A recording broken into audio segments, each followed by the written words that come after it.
ये बहुत ही रोचक कथा है त्रेता युग की, जब रामायण चल रही थी और भगवान राम जो है जब श्रीलंका पहुंचते हैं और वहां पे युद्ध होने से पहले भगवान राम सोचते हैं कि युद्ध से पहले हमें एक डिस्कशन कर लेना चाहिए और विचार कर लेना चाहिए। तो वो अंगद को भेजते हैं और जब अंगद वो पहुंचते हैं रावण के दरबार में तो वहां पे बहुत बातचीत होती है और वहां पे जो है अंगद कहते हैं कि हमें युद्ध से पहले ये सारी चीज़ों को डिस्कशन के साथ सॉल्व कर लेना चाहिए और सीता माता को आप छोड़ दीजिए, राम जो है प्रभु राम आपको क्षमा कर देंगे।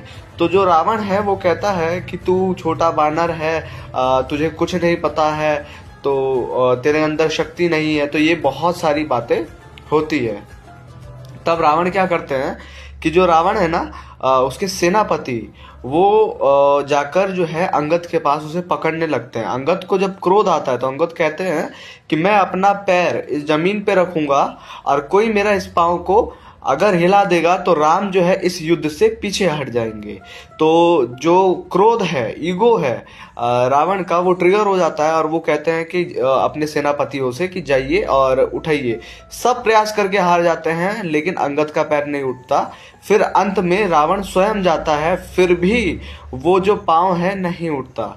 तो इस कथा से हमें ये क्लियर होता है कि जो अंगद है, अंगद अपना पाँव जहाँ जमा लेता है, यानी हमारी संकल्प शक्ति, अगर हमने अपना निर्णय ले लिया है, कोई गोल बना लिया है, तो हमारा जो गोल है वो इतना शक्तिशाली होना चाहिए कि हमें उसके ओर लगातार बढ़ना चाहिए। जो सेनापति है रावण के, रावण है, ये जो है नेगेटिविटी का साइन है। जब अंगद यानी हमारा संकल्प शक्ति, हम संकल्प लेते हैं और अपने गोल की तरफ बढ़ते हैं तो बहुत सारे लोग आते हैं नेगेटिव चीज़ें हमें बोलने के लिए, नेगेटिव जो है चीज़ें बोलकर हमें उस गोल से इधर उधर करने के लिए। लेकिन हमें वहाँ पे क्या करना है कि अपने संकल्प शक्ति के साथ अपने गोल की तरफ बढ़ना है।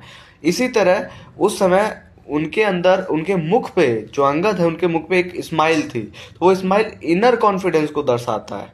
तो आपको इस वीडियो से बहुत कुछ सीखने के लिए मिला हो और अगर मिला है तो कमेंट ज़रूर करें।